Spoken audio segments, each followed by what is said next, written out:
Hey everyone, it's Anne. Before I get into my opening rant and my intro and my guest, I wanted to take my own advice and lead with vulnerability this morning.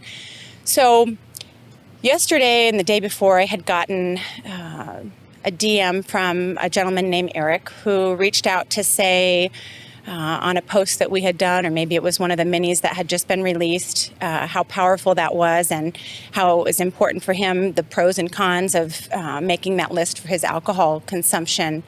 And it really fills my soul. And I wanted to just say, if you're a listener and not someone who's known to me, and this podcast resonates with you or makes an impact with you, take 5 minutes out of your day and send me an email or send me a DM to just let me know what that is, what that looks like for you. I am, for some of you that know, I don't read the comments. I made a commitment to myself early on when doing this podcast because I just don't think it's healthy. I suggest other people not do the same because it's actually quite freeing. The work that I do with this podcast is really important, but also if I had, some negative trolls comment in my head about my daughter or my husband or my son, it would really take away from the work that I do. And so I think it's very important that I not get into the comments. My team does, and so that's excellent, but I don't have to be part of that, which I think is important. But then I don't get feedback from people that I don't know about the impact that this show has. And I put a lot of time, money, energy into this passion project. And so being able to hear from people that are listening about something that they were able to really connect with, that feeds my soul. And so I would ask that you guys show some love back to me. It doesn't have to be anything crazy, just like, yeah, this hits, or no, this brings up stuff and I hate you. That's also great because I hope that I bring up stuff for you. That's where the work is. But it's hard for me to ask for help, and I guess that's what this is. This having messages from you guys really does something for me. It feeds my soul, and is just kind of a big part of the energy exchange that we're doing. So with that, I'm going to jump into it. Welcome to the Let's Get Naked podcast, where we dive deep into vulnerability, as just witnessed. In this space, we'll explore what triggers us, uncover the patterns holding us back, and discover how to take charge of our own growth. If you're ready to dig in, be vulnerable, and face the tough stuff, then buckle up. It's time to get naked. What happens when life doesn't just knock you down, it shatters you? We all have a picture in our minds of how it's supposed to go. The plan, the map, the version of life that feels safe and predictable. But sometimes the map burns. Sometimes the person you love is lost. Sometimes you lose yourself right along with them. Grief isn't just sadness, it's silence. It's shame. It's the dark spiral nobody talks about. And yet there comes a moment when you realize you're tired of being broken, tired of hiding, tired of living in the shadow of the life you thought you were going to have. That's where courage kicks in. That's where we find out who we are after the storm. Today we're talking about what it takes to get back up, to let go of the plan that died, to start writing a new story from the ashes. If you've ever been brought to your knees by something you never saw coming, this conversation is for you. Today, I'm stripping it all off with Valerie Silveira. Valerie is an award-winning author, speaker, and mentor whose story on unimaginable tragedy has become a catalyst for courage. Welcome to the show, Valerie. Thank you so much. Yeah, absolutely. Honored to be here. Absolutely. So I'm going to let Valerie kind of tell a little bit about her story, and then we'll just dive in from a place of curiosity. But Valerie has a pretty unimaginable tragedy that has happened in her life, and this one's going to hit home for me as well, and so I'm probably going to be a mess. Let's get into it. You said you wanted to be vulnerable. I know, exactly. So yeah. Well, Anne, it's just, I call it life's 2x4s. You're just going along, living your life. It could be a medical report. It could be, so many things that can happen in life. The reason this one hit me so hard is because if you had known my daughter, Jamie, She was literally the smartest person I've ever known, the most gifted, left brain, right brained. I mean, just this incredible person, a leader. And I don't know what happened. The answer is I'll never know. But at the age of 15, she started going off the rails, and she ended up hanging out with this crowd, nowhere near where we lived, nowhere, nothing about that world was anything we knew about. Jamie had no business being there. And at the age of 18, she was shot by her ex-boyfriend, who turned out to be a gang member. And I had suspected that. And of course, she says, you're prejudiced, this, that, and the other thing, because he's black. I said, Jamie, our pastor's black. I mean, that's the dumbest thing I've ever heard. But I mean, it was this crazy, crazy time.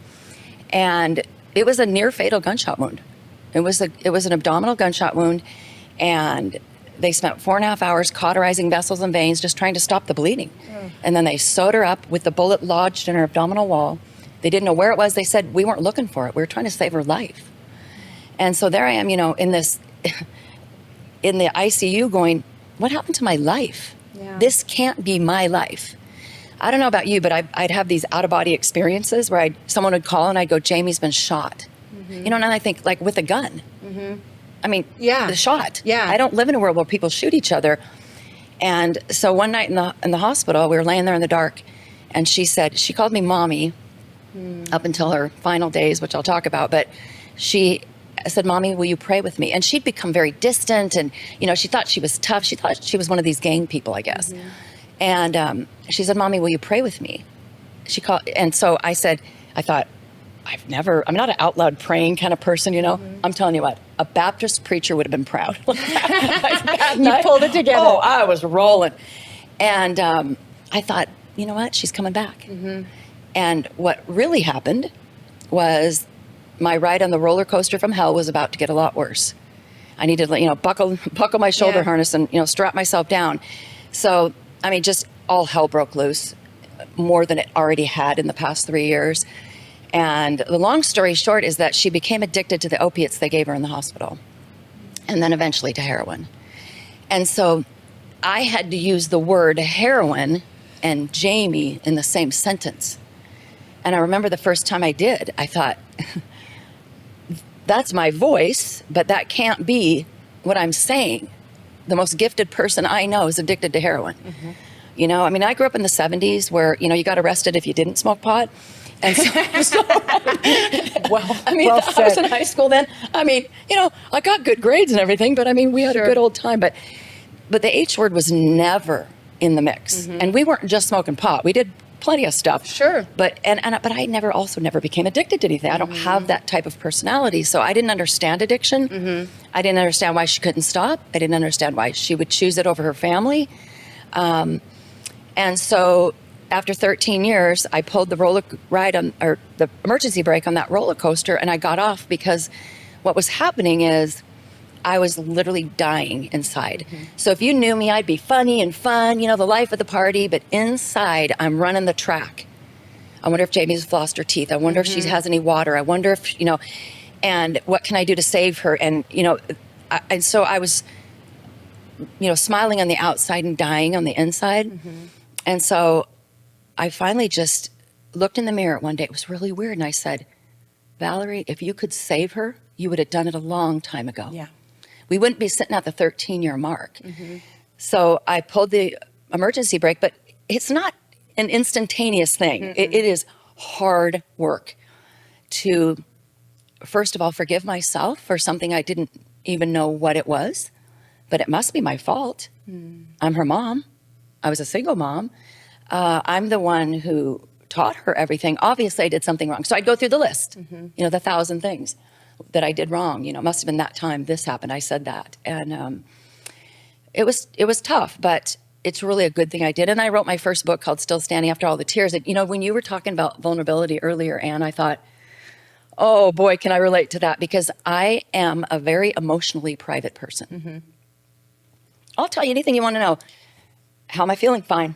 Yep. I'm good. Yep. I'm good. I don't think I cried for like 20 years. I mean, I don't want to be like that in front of people.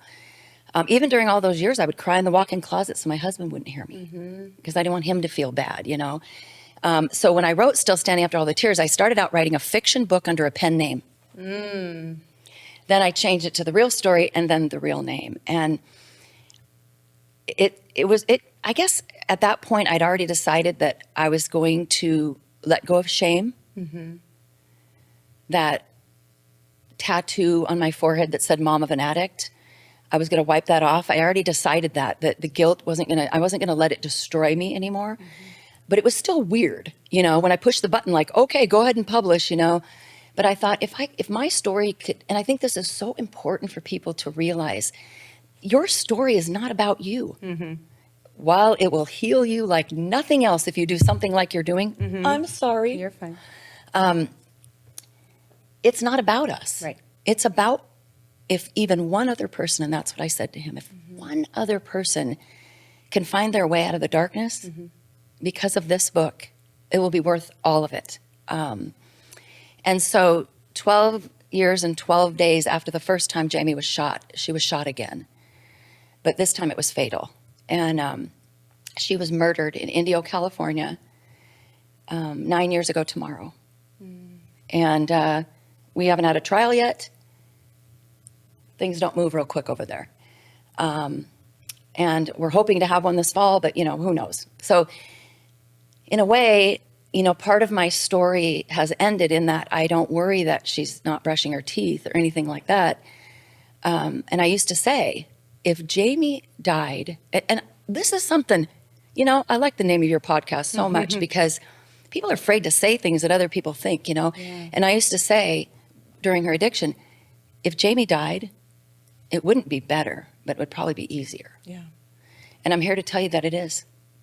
As much as I live with a hole in my heart, I don't live in anxiety and worry. But I have a different one. It's called upcoming murder trial. And we've been at a preliminary hearing, and we know what that's like, what the defense attorney is going to do to paint her as this junkie whore loser that deserved to die. We know that's coming, so I do have that anxiety. The one thing that I do know for sure is that Jamie's in heaven. I know where she is without question. That's my belief. But meanwhile, back on planet Earth, I've had to learn how to live with a hole in my heart, a crater that's never going to get smaller, never going away. Yeah. So I made a deal with it. I said, okay, so I get it. Okay, got it. When my dad died, my grandparents, this one's different. Okay, so what are we going to do here? Let's make a deal. Okay, I know I sound like a crazy person. No. Making a deal with a hole in Listen, my the heart. listeners listen to me every week, so crazy is Crazy's good. welcomed here. So I said to the hole in my heart, here's the deal. Yeah. I will honor you and give you time when necessary. I mean, when I can feel it coming, Yeah. we're going. You just have We're to going. stay open to feeling everything Yes. that's coming. And that's not me. Like you said, Yeah. it's not us. I said, okay, but I will not crawl inside. Yeah. That's the deal. And that's how I've been able to live. I think that's really important, and I think it's powerful to be able to do that, because if you did crawl inside, it takes away from being able to be that message for the other people. Because like you said, your story isn't about you. When you really realize that, I used to think the world revolved around me.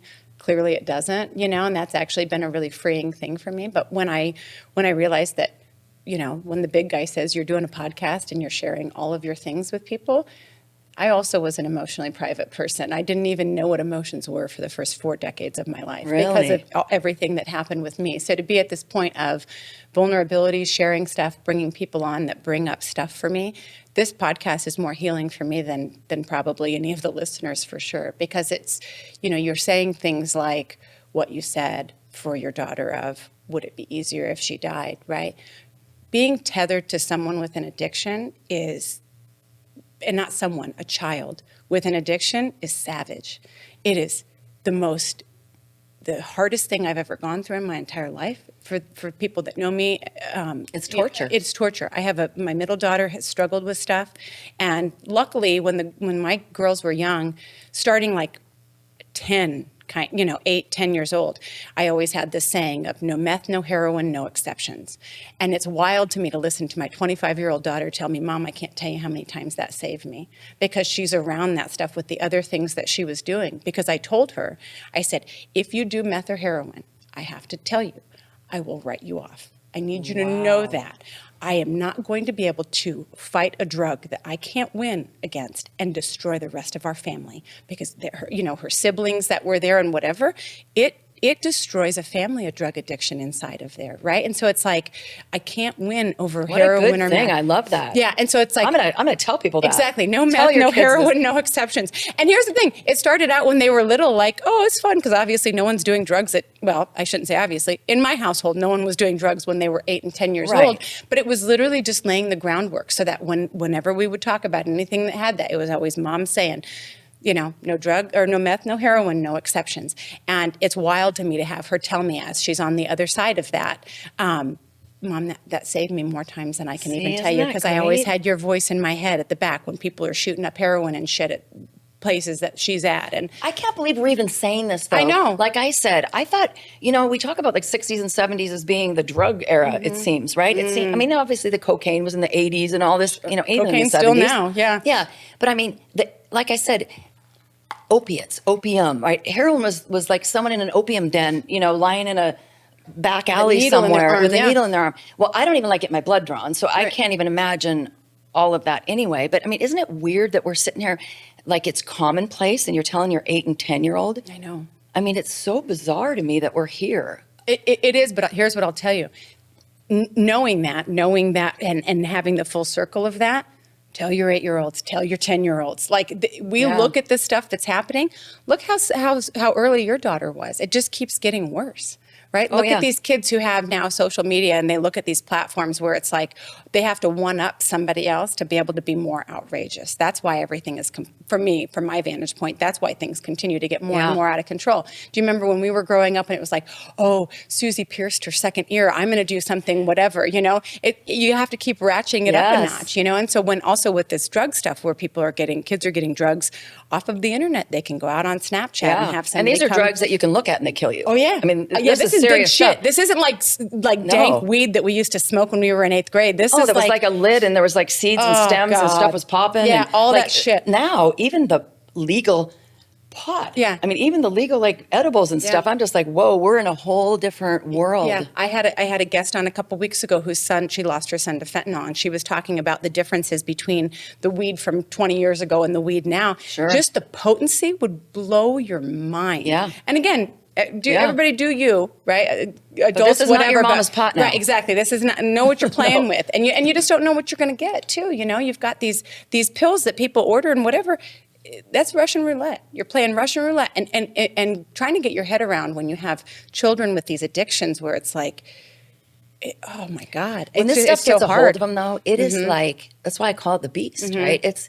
And of course, I had the beast of guilt and shame, excuse me, and all of this, but that's the first time I really thought that word just struck me so strongly, because I remember saying to Jamie, you can do this. And she goes, Mom, you don't know what it's like when you have to come down off of it and blah, blah, blah. And I said, you played soccer on a broken foot for 2 weeks. Mm-hmm. She would run up and down the field, you know, Mom, my foot hurts. You're fine. Yeah. Found out she had a broken foot. And I'd say, you're strong enough, can you know. do it, yeah. And she just, you know, it's kind of weird too for her. It feels almost like she kind of liked her lifestyle. It was almost like she kind of liked that. Mm-hmm. And so, you know how you said your message to your daughters were, you know, drugs or heroin, meth, see you No later. exceptions, yeah. I didn't do that, but I mean, it was so brutal and so hard. But I finally let her go. Yeah. And said, here's the deal, Jamie. I have to explain something to you. This is what my life looks like. And I think it's fair for me to say, you know, this is what my life looks like. And it doesn't include people shooting each other and heroin and, you know, getting arrested and all the stuff that comes with it. And it includes integrity and, you know, family, all the stuff. And I want you in it more than anything. But what's important for you to understand is this is what it looks like. So it's your choice to be a part of it. And so we weren't mad at each other or anything like that. But I just let her go, knowing that one of two things would happen. She would stand over that beast one day and go out and do something great in the world. And that's what I believed for. I prayed for every single morning. First thing, I would pray for a miracle. And then I would let her go. And because I knew it was going to take a miracle. Yeah. Or God would call her home. Yeah. I mean, it was like, there's only one way this thing goes, right? Yeah. You don't, there aren't a whole lot of old Right, there's not a heroin lot addicts. of options. Yeah. Right, What? I mean- That's a good point. There are not a lot of old heroin addicts. Let that sink in for our listeners at home. There's a reason. How old was she when you did this let her go, and how long after that when she passed? She died a year and a half later, so Okay. she was 28 and a half. Okay. Or maybe about 28, almost 29. And it was a year and a half, and I didn't speak to her. So, you know how I told you that, I had the guilt thing under control, that guilt beast would knock on my door and be like, hey, I recognize you. Yeah. I'm not opening that door. Right. But after she was murdered, the guilt came in, disguised a different way. Mm-hmm. Who could not speak to their daughter for a year and a half? Who could go that long? How could you do that? What kind of a mom? All of that Yes, started. ran through. But it wasn't that I was mad at her, but I just didn't want to be a part of the lifestyle that she was not going to fight. Well, and you don't realize, for those listening that have never been tethered to someone close, family or otherwise, that is battling addiction, it is literally like being tied to a tornado. You don't, your life doesn't. And a hurricane and an earthquake. All the things, right? Because when she's out doing all the things, you're literally tied to it. Because you said, I'm worried, is she brushing her teeth? Is she doing this? Is she doing that? Your whole life is consumed with, how am I going to save her? What can I do that will make this easier? And you're not fighting you, right? You're not fighting your daughter. You're fighting a fucking drug that That's a beast, right? And so it's like, you don't have any control over that. That was the whole thing with my kids, is like, I cannot put everything into you and watch the rest of our family get destroyed because of fighting a drug that I won't win against. And that's exactly what happens. You're so right, because it impacts, even if you're pretending like I was a good actress. Mm-hmm. And what's weird is I'm a very transparent person. What you see is what you get. No matter where you see me, how many years it goes by if we don't see each other, I'm the same person. But not with that. I was pretending, smiling like everything was okay. In the meantime, my relationship with my husband was not good. He's the stepfather. He kept telling me to do what you recommend, and I said I couldn't do it. I was literally ready to leave my husband, who's a great guy, and go off with Jamie. Oh, wouldn't that have been a great idea? Right. I mean, let drugs tether you both around. Yeah, that's literally what I was willing to do. I have a son who's 2 years younger, and he just hated her. Yeah, of course. He hated everything about her. But he took you away, or she took you and away that's from what him. It was. And that's exactly what I'm talking about. It was literally, he was mad at her for what she was doing to me, even though he didn't even know. Mm-hmm. But he's intuitive. He knew. He was so mad at her. He was embarrassed by her. He was ashamed by her. The first time she was shot, he was 16. He had football, and he has to go back to football practice. And this was in August, right? Goes back, and everybody in the whole town knows. She was on the news and everything that she'd been shot, and she's, he's embarrassed. Yeah. Like my sister's hanging out with gangbangers. She's trying to be one. Like, he was embarrassed. Mm-hmm. It was humiliating. And I would try to tell him. He'd say, "I have no good memories of her. Zero, none. She was never nice to me." And I would say, "Sean, she was," and I would try to tell him stories. Finally, I said, he needs to find his way through this, and I need to stop doing that to him. And he has since told me how much he appreciated that I stopped doing that and allowed him to. So for him, after she was murdered, he saw her one time the year before Christmas, year and a half before, and he had to go through a lot of work to get over his guilt of just writing her off. So there's no easy way to do this. Whether or not your theory worked and you said bye-bye because of the heroin or meth, and then something happened. Yeah. You'd be devastated. There's no easy way through this. No. And I definitely don't say that from a place of, you should have tried this. It was like, for me, that was something. And also, like, her little brother was something that kept her, from doing those things. She would have, I'm going to get emotional saying this. She adored our youngest. And there's a 7-year age difference there. And when she was really struggling, I would send her pictures of him. Oh, yes. Because it was just like, if you can't fight for you, fight for him. Yes. It's savage. It is so savage when you have somebody that's struggling with drug addiction, because it's just like, it's not normal. When you say, I had to give her up, like surrender, let her go, like whatever that looks like. I had a very similar situation with my daughter where she was just in such a bad place, and I'm driving, and I had been sober. I got sober off of alcohol about 9 years ago. 9 years standing over your beat. I know, absolutely. Good job. Yes. And so, this was a couple years after that, and I was just trying to figure out my own life. And I'm driving to find her. I had turned off her cell phone because I thought, well, at least she can't reach out to her drug dealer or like whatever, Right. And so I didn't know where she was, but I knew that, she was suicidal as well. And so I'm in like the worst possible How old was place. I think 18 or 19. And so I'm driving to this house that we had that was under construction because I thought, well, maybe she was there. And I'm just having this conversation with God, a God that I didn't know at that time, right? wow. Because I was raised very organized religion, and so I was very anti-God because that was a whole long story. We don't need to get into that. But I'm praying to a God I don't know, Wow. saying, if this is the path that you have for our family, if you need her, if this is what this is supposed to be, Oh, gosh. right? And when you do that, when you make those deals, it's like, I can't save her. I knew I couldn't save her, but it's also like, what are you agreeing to when you do that? It's a full surrender for that situation. But It's interesting you say about talking to a God you didn't know. And so I would rather go back and have Jamie alive and flourishing and be the old version of myself.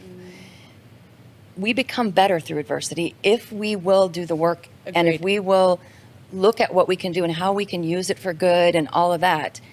And so I look at so many things about me. I think I was a good person before, but I look at so many things about me and think what a better person I am.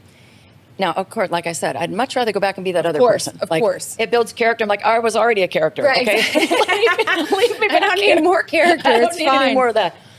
But what you just said about if this is the path that you're allowing, I do not believe God makes these things happen. Agreed. It's this, the people with the drugs, and it's the decisions that we make. But if he's going to allow it, you have to then ask yourself, then what? Yeah.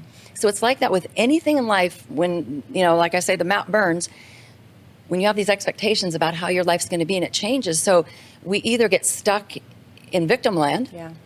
and that's a place I know well, or we say, what next? Yeah. I mean, you have to do that. You have to say, and I know people look at my story and think, how can there be anything worse? I don't know. There probably are things worse. There always are, but it's a horrible story. It's one I can't even tell you how far this was from what I thought life would look like.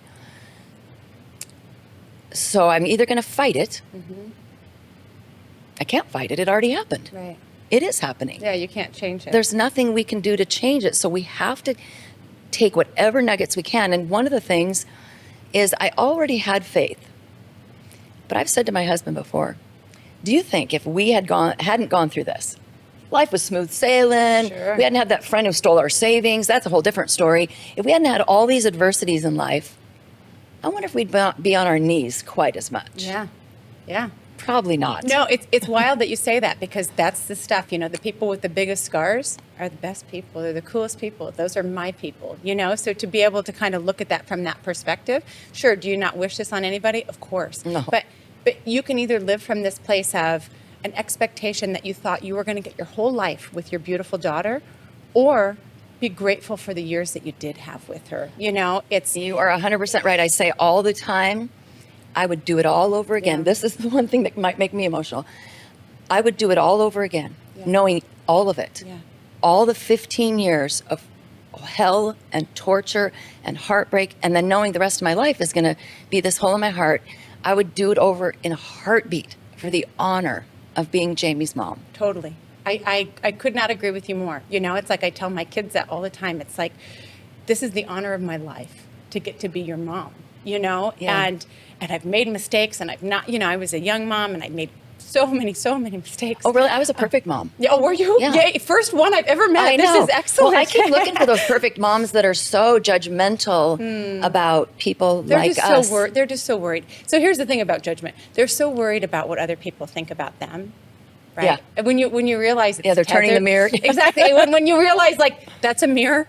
Yeah. A lot of people don't know that yet. That's a big part of my message is like, hey, newsflash, that's actually a mirror that's mirroring things back Yeah. to you. That's what this Good point. That's what this human experience is. So if you're looking at people that are super judgmental, they're judgmental of themselves, and that's where that starts. We should all be not so hard on ourselves, right? Because you did the best that you could. I did the best that I could. I think I was a great mom. Yeah. Was I the best mom? No. Nope. But I think I was a great mom. In fact, Sean said that one time, and he said, Mom, I don't know why you'd feel guilty over Jamie's addiction. We grew up in the same house. You were the same mom. I'm not a drug addict. So how could it be your fault? Yeah.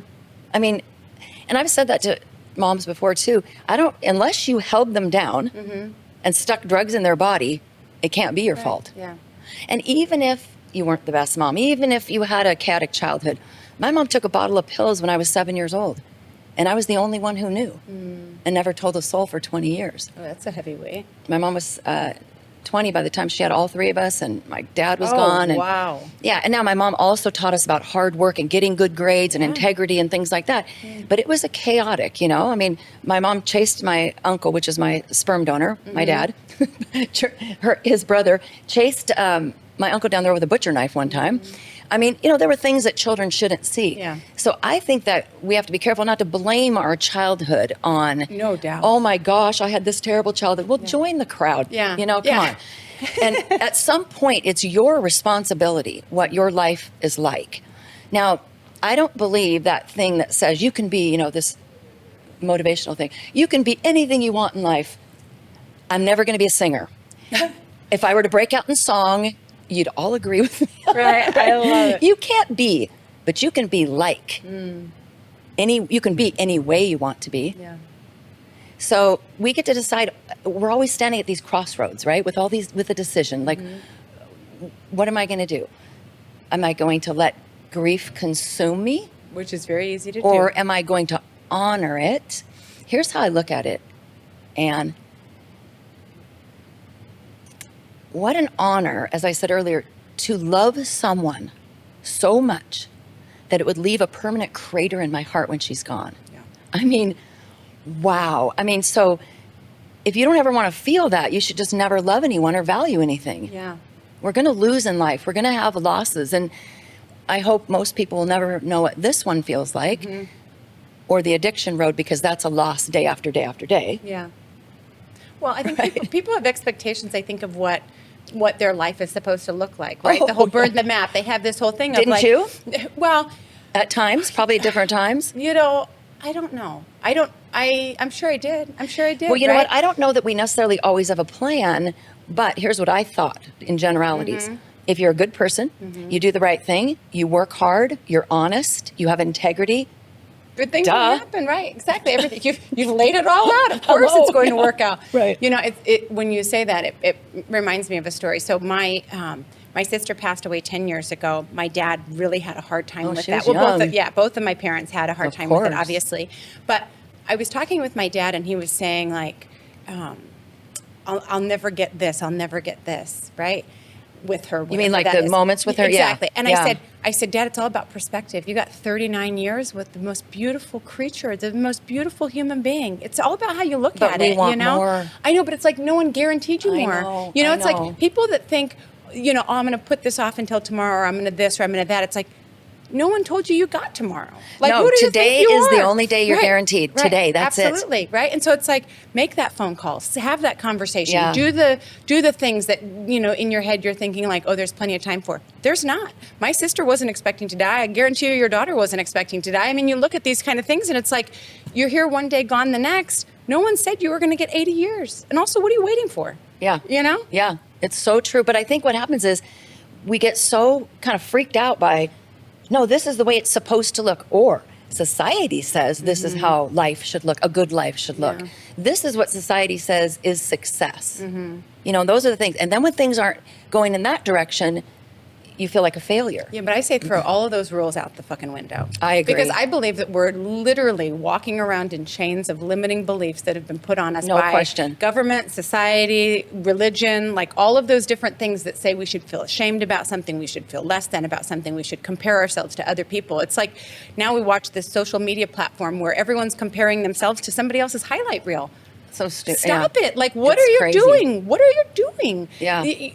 Let's have some common sense. Make it make sense. I think the biggest problem we have is fear.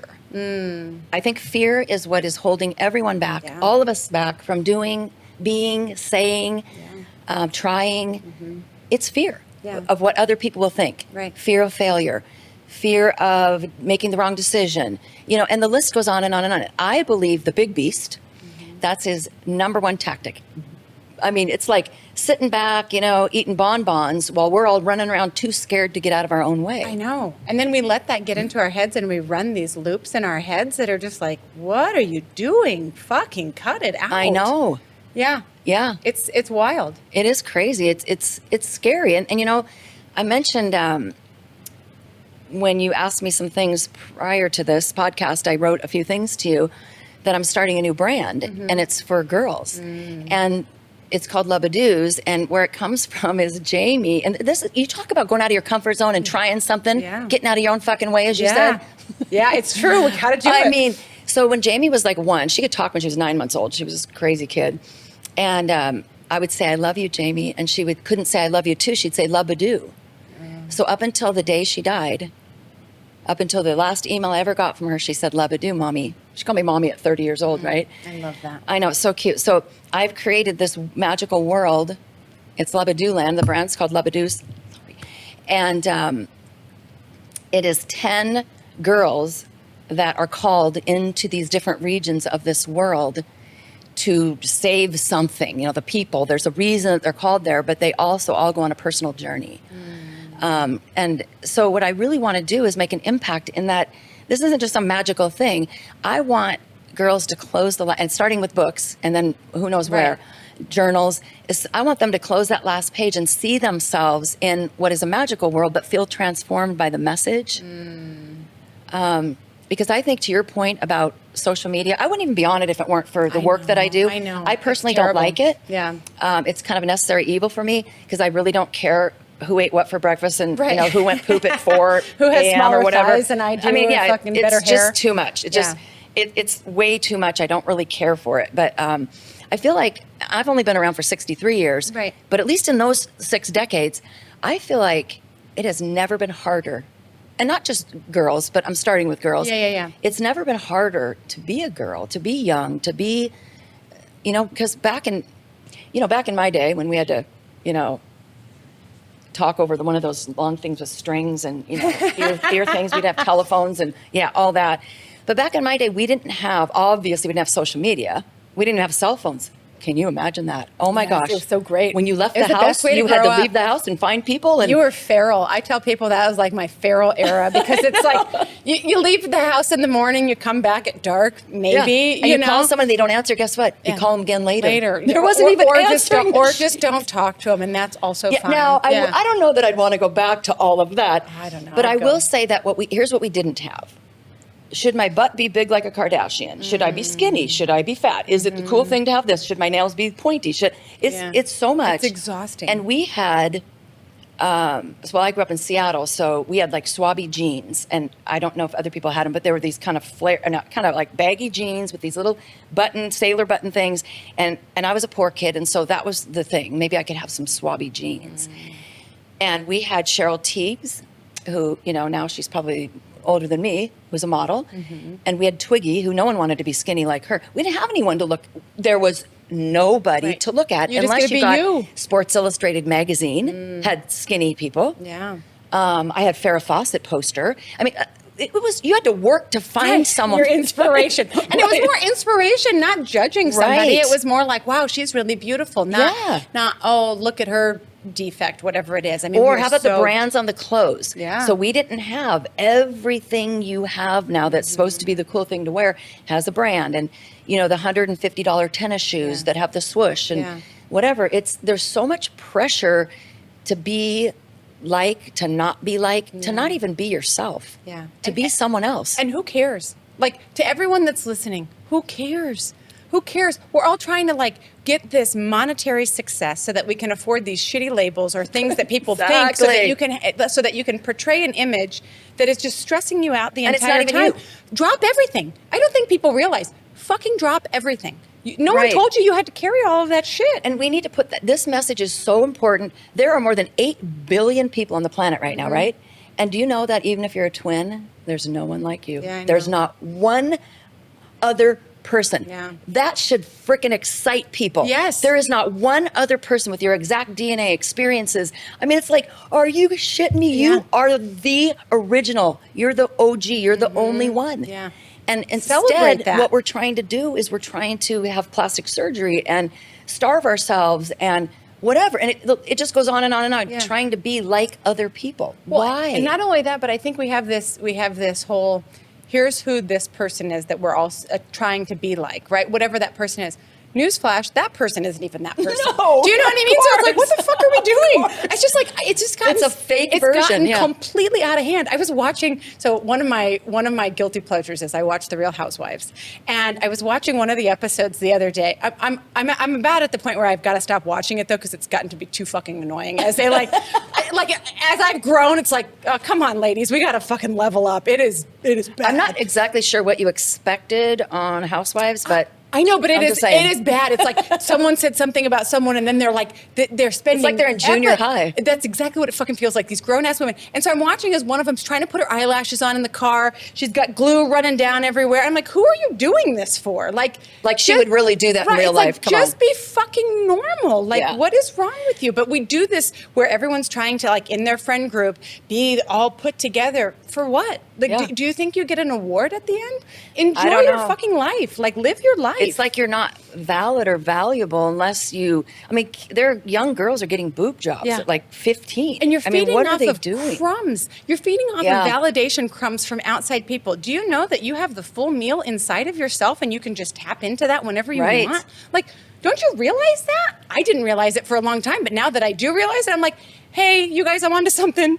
Like, that's Yeah. what I'm trying to tell people. That's like, why you're shouting from the rooftops. It literally Yeah. is. It's like, I will spend my own money. I will, get naked in front of people every week to tell people, hey, there's a different way. Yes. We don't have to do all of this shit where we compare ourselves and judge other people. And people don't realize when people are judgy, you're judging yourself. Yeah. That's how I fixed my whole judgment thing a couple years ago, because it occurred to me in the whatever healing modality or work that I was doing at the time.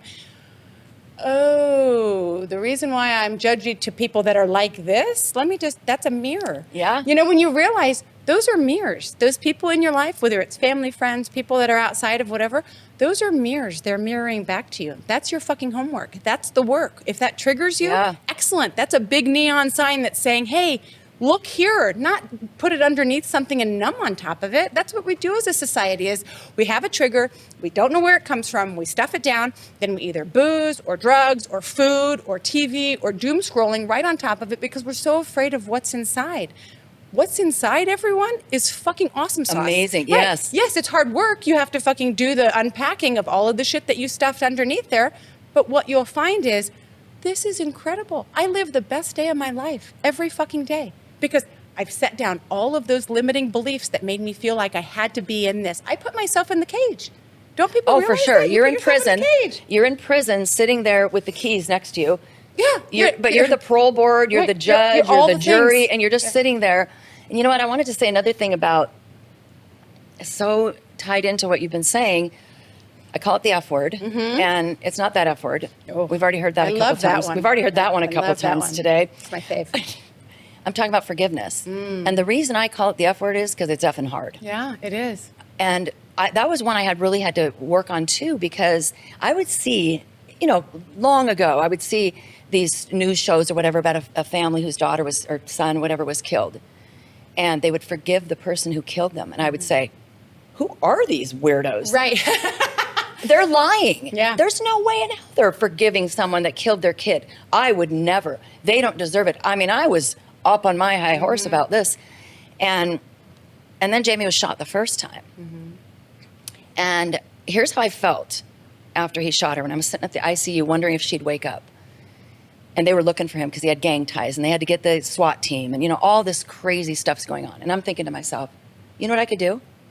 I could just go, I didn't have a gun, but I mean, I do now, but I didn't then. So I said, okay, I could just go and shoot him. And then I'd drop to my knees and I'd ask for forgiveness and then I'd sleep like a baby. That's how I felt. Yeah. But then I started realizing what it was doing to me. And I started thinking, well, wouldn't I rather that he gets out of prison and becomes a good person? Well, because he did end up going to prison. Don't I want that? Or do I want him to go kill or shoot some other girl? So I started to pray for him, which was so bizarre for me, right? I started to pray that he would be a good person and all that. And that's when I really learned, and I had to forgive Jamie for all the lies and the BS and the crap the beast was doing in her life and to us and all of that. But I will say one thing about it. So I run around using the F word at every opportunity, right? Love it. But after the other guy that killed her, here's the other thing I learned about the F word. Sometimes you take it back. Oh. And you just take it back because, so I forgave him. And then I saw him at the preliminary hearing and he turned around and mocked me and laughed at me. He laughed at the mother of the woman he shot 7 times, including in the face, who was unarmed. And it was not even over drugs. It was over some stupid thing. We can't even figure, it was like a pair of pants or something. And so then I didn't want to forgive him anymore. And then, you know what, I'll show him, yeah, well, guess what? He doesn't have a clue who you friggin' even are. Well, he knows who I am, but he doesn't know if I've forgiven him. He couldn't give a rat's ass about me. So what am I doing by going, oh, I haven't forgiven him? You know, who is getting hurt here? I always visualize that as like a hot brick, right? You're holding the hot brick. Like, Yeah. Great. It's burning the fuck out of you. Keep holding it. on to Because he that. doesn't, like the people that happen, right? I hold my sister's husband completely accountable for what happened to her. And great. How long are you going to hold that hot brick while it fucking burns you? Right. And I held it for a long time. Yeah. I laid in bed at night and fucking planned ways to murder what? that motherfucker. Really? Because it feels like control, though, when we do that. So it feels like if I don't, forgive him, her, then I'm in control. But the only thing you're in control of is anger and resentment. And it's eating away at you physically and emotionally and mentally and spiritually. And it doesn't help anyone. So here's what I figured out. There's a big difference between justice and forgiveness. Yeah. So I want, the guy that killed Jamie's looking at 50 to life. California doesn't have the death penalty anymore. Unfortunately, I wish he would have been killed in Texas. Another story. But anyway, so he's looking at 50 to life. And I want him to get 50. No, I want him to get life. I want him to get the maximum. I don't ever want him to see the light of day. He doesn't deserve to walk around. That I want. That's justice. Yeah.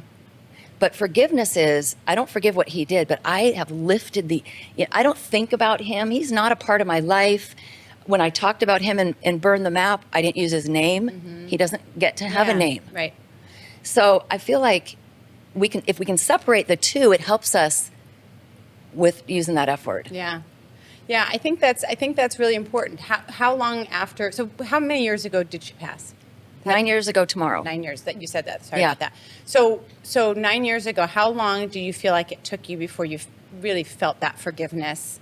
For you, obviously, for those who don't know, forgiveness is for you. It's not for the other person. Pretty quickly, only because lucky me, I'd already experienced someone shooting her. Yeah. Yeah. So I did it pretty quickly, and then, well, actually, what happened was he was on the run for 2.5 years. And in those 2.5 years, he's accused of murdering someone in Avondale here in Arizona. Wow. Yeah. So he's got, something waiting for him here. And so it was 2.5 years before he was even caught. And so by the time I saw him at the preliminary hearing, it was 2.5 years later. So I wanted him to be caught, but I looked at him, I thought he just looked kind of pathetic. He didn't. Yeah. I expected him to have like tats up to his eyeballs, and I thought he was going to be this scary looking guy, and it was just this lumpy look. He just wasn't scary. But I will say one thing that has been very difficult lately, and that was about a year ago. He got beat up in jail, so he's been in jail for long time, whatever 6+ years, or 5.5 years, and he got beat up in jail, sued the county, won a huge settlement. Hired himself a very expensive defense attorney who is the one who said all those wonderful things about my daughter at the preliminary hearing, and bonded himself out on a $2 million bond. Wow. And a judge decided that he was a good bet. So in California, there's no hold bond anymore. Ever since that's what I call him, Governor Newsom's decision to have bail reform was supposed to be what it's about. So you can't hold them. Even first-degree murder, you can't hold someone. $2 million's the maximum. So this guy has to write a $200,000 check, and suddenly, but the judge can deny it for a couple of reasons. One, if he threatened the witnesses. He did it at the preliminary hearing in front of the same judge. Literally threatened to witness. We had 3 witnesses come that witnessed the murder. Wow. All in the drug world, so of course they're being discounted. Of course, Even though one of them, I'm gonna tell you what, this was the weirdest thing, Ann. Okay, so we know the first witness is coming. There's no one in the courtroom except for us, right? And all of a sudden the courtroom, this is in Indio, California, small courtroom, small courthouse. You hear the doors open, you hear cha-ching, cha-ching, cha-ching. You look back, he's incarcerated, right? He's got chains around his waist, chains around his ankles. I've never been near someone with chains around their body. Yeah. And he's got 3 different sheriff's officers in front, sides in front of him, back of him. And I'm just going, you have got to be joking. Now, I knew they were all from the world Jamie was living in, but I was thinking, oh, God, how can this guy help us? I tell you what, he did not flinch. She said, isn't it true that you're addicted? Isn't it true you're addicted to this? Basically, you're a junkie, low life, everything she said. And he said, yeah, that's true. I am. He said, but it doesn't mean I don't know what happened. So I got to tell you something else that I included in my book was my gratitude to the 3 witnesses who were all on drugs, who had all been threatened, who could have easily said, I don't remember, I'm on drugs, I don't know. 3 people who'd been threatened by this guy came, one of them who he had pointed a gun at earlier in the day and pulled the trigger, and Jamie jumped in front and the gun jammed. And she was able to escape. Jamie saved her life. That was a crazy thing we learned at the preliminary hearing. But anyway, these people are living in a world that none of us understand. I don't excuse anyone for doing illegal things. I'm not saying that. But these are people. And how many times have all of us had the opportunity to choose courage in smaller things, and we didn't. Yeah. We didn't want to be bothered. We didn't think we had it in us, whatever it was. Those 3 people showed up with all of that, with everything to lose and nothing to gain, and showed up and testified for Jamie. Yeah. And I will be forever grateful. And I think that if you have an experience like that, it's real hard for you to be too judgmental. Yeah.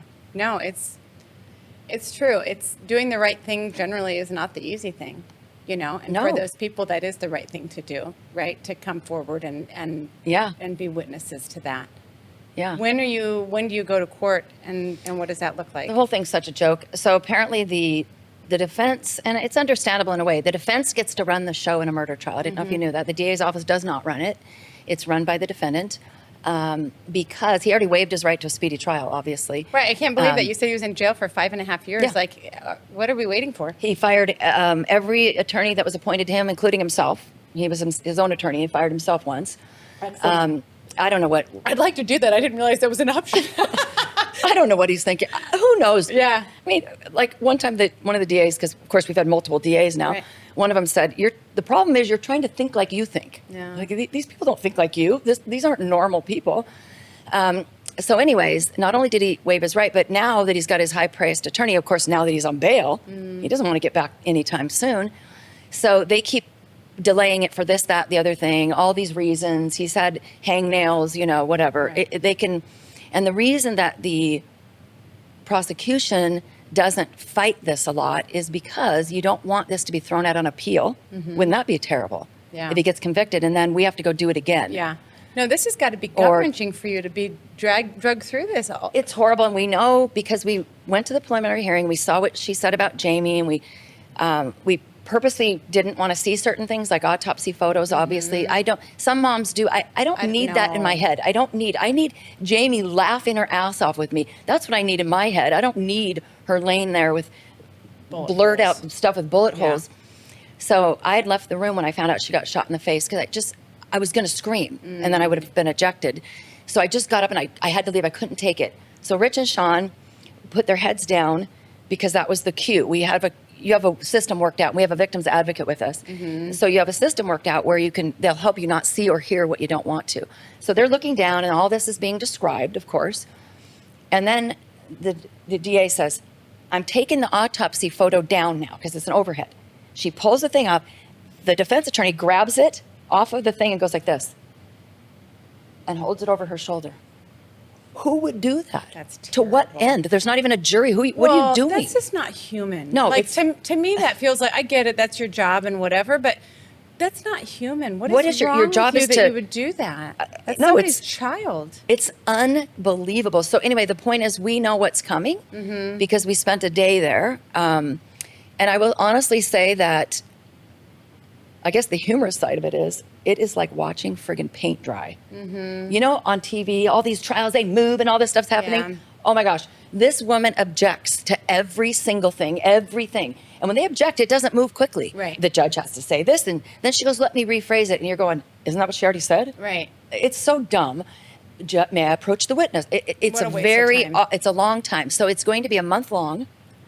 And so we have to uproot our lives and go to California and come back and forth. You know, we have pets. We have Right, lives. We lives. have businesses. So what we heard in, I guess it'd be July, last month, we heard from the DA. We had a meeting with him and he said, now that it's moved into the trial phase of the courtroom, they have these courtrooms, you know, once it's called T, you're in the trial phase. This judge, this woman, is very aware of how old this is. Because, you know, 9 years, not when he was arrested. We're talking about when Jamie died. Right. And she's not excited about all these long delays anymore, and she's not going to allow them anymore. Okay, good. Well, I said, really? What's a long delay? Because this last one's July to October or September, that's 2 months. Yeah. So that's a short one. So he thinks that it might be on September 9th is the next hearing. They have these hearings all the time that don't do anything. That it might be scheduled. So we might have one. We would get probably a week notice. That's it. Yeah. It's like it's scheduled and you have to just uproot your life and go. And to be honest, what I really want, that little tiny scared part of me wants him to die in jail. Yeah. And then we don't have to have a trial. Yeah. But then the warrior side of me says, we can do it. Yeah. We will do it. We will be there for her. You know, you can dig deep and do hard things, and you're Yep. proving that, because the loss of a child, especially in such a heinous way, wow. Yeah, I mean, someone decided that she didn't have a right to live anymore. Yeah. And then you took that mess and you made it your message, Yeah. right? I mean, that's how you honor her, Yes. right? What else do you do to honor her? Like, what are Well, some my of the Love-A-Doos, things- that whole Yeah. brand, Jamie loved kids so much. So tell and me, animals. how do people connect with that? If that's something, because I think that's powerful work to be able to help our young girls. I think Yes. Well, my website's valeriesilveira.com. Okay. And I will be putting, it's not even on there yet, but there's also loveadoos.com, which Okay. is LUBADOOS, Loveadoos. I'm just getting started. I'm actually, right after Labor Day, I'm going to be letting people know about it. And I'm going to publish the first book called Blair and the Forgotten Flames in November. I'm so excited. Please keep Yeah. us posted for that, because we would will. love to help blast that out to people. Okay, That's great. really important work. Thank you. Yeah, our young girls, especially young boys too, but our young girls. I don't think the young boys get into social media the same way the girls do. You know, I watch Yeah. that in my son. He's not really that fascinated Plus, by it. but- boys and girls are different. I always describe this. I always kind of like to hang out with guys a lot because I always describe girls are like, you know what Susie did back in 7th grade? And you're like, you're 42. Right, What are you who gives a talking about, shit? right? Yeah. And boys, the difference is guys go like this. Fuck you. Yeah, well, fuck you too. Exactly. Do you want to play basketball? Yeah, Okay. exactly. Like, I'm the it's totally same. different, I spent my whole career in construction. I'm surrounded by brothers, and like men are just easier. They're right? easier. The girls are middle school, no matter what age they are, just with They're different easier variations. to raise too. They are easier to raise. I love Totally. you girls, but yes, my son was much easier to Yes. raise than the other ones. So, Yes. well, excellent. Love-A-Doos. I'm really excited Thank about you that. so Yeah, much. and for everyone, please, Burn the Map is Valerie's most recent book. Thank you so much for coming and Thank spending you. time with us today. For everyone that's listening, if this has impacted you, do your part. Like, follow, share, subscribe, do whatever the things are that we do. I don't even know. You guys will know because I don't. And until then, we'll catch you next time. That's a wrap.